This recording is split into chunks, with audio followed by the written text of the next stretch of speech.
Hello বন্ধুরা, কেমন আছো তোমরা সকলে? তোমাদের সকলকে স্বাগতম অ্যানিমে জোন সেন্স এক্সপ্লেন চ্যানেলে। এই ভিডিওতে আমি তোমাদের সাথে শেয়ার করব one punch man season 1 episode 7। তো চলুন কথা না বাড়িয়ে ভিডিওতে চলে যাই।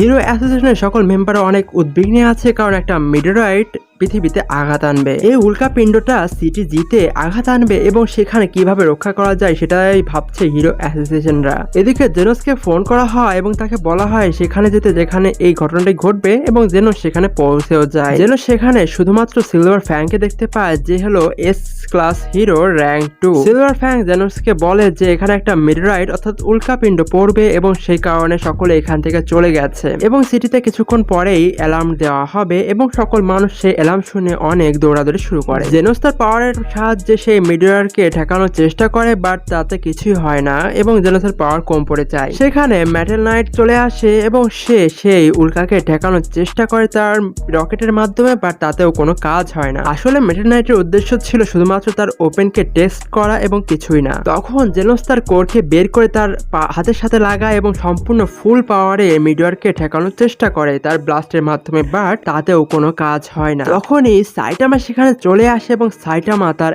এক পাঞ্চের মাধ্যমে সেই মিডিয়ারকে একদম টুকরো টুকরো করে ফেলে এবং সেই মিডিয়ার টুকরো চারিদিকে পড়ে বিভিন্ন জিনিস ডিস্ট্রয় করে ফেলে। কিন্তু সাইটামার সাহায্যে বড় একটা ডিস্ট্রাকশনের হাত থেকে রক্ষা পেয়েছে জি সিটি। এরপর আমরা দেখি সাইটামা এবং জেনোস তাদের রুমে রয়েছে এবং তখনই সাইটামাকে জেনোস বলে যে তোমার র্যাঙ্কিং 5 চলে গেছে ক্লাস সি। তখন সাইটামা জেনোসের কাছে জিজ্ঞাসা করে কিভাবে আমি র্যাঙ্ক 5 গেলাম। তখন জেনোস বলেছে এই বিপদটা ড্রাগন বিপদ ছিল এবং এই বিপদটা একদমই আপনাকে র্যাঙ্ক এসে নিয়ে যাওয়ার যোগ্যতা রাখে, বাট কিছু ডিস্ট্রাকশন যদি না হতো তাহলে আপনাকে র্যাঙ্ক এসেই নিয়ে যেত। তখন সাইটামা জেনোসের কাছে শুনে যে এইসব ওয়ার্নিং কি, যে ড্রাগন, টাইগার, ইটিসি। তখন জেনোস বলে যে এগুলো ইন্ডিকেট করে যে এই বিপদটা কত বড়।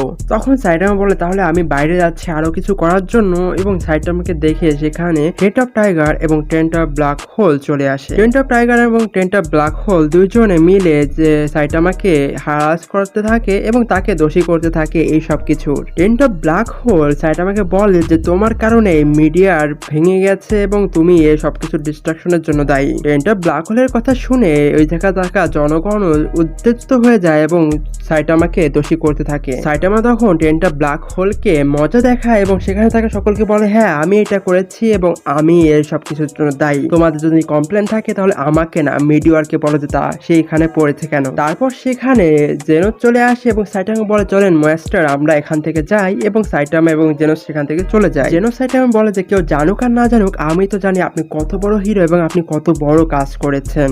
অন্যদিকে সমুদ্রের নিচের মনস্টাররা কিছু প্ল্যান করছে যেটা আপনারা নেক্সট এপিসোড দেখবেন, এবং আজকের মতো এটুকু take care, good bye, see you in next video.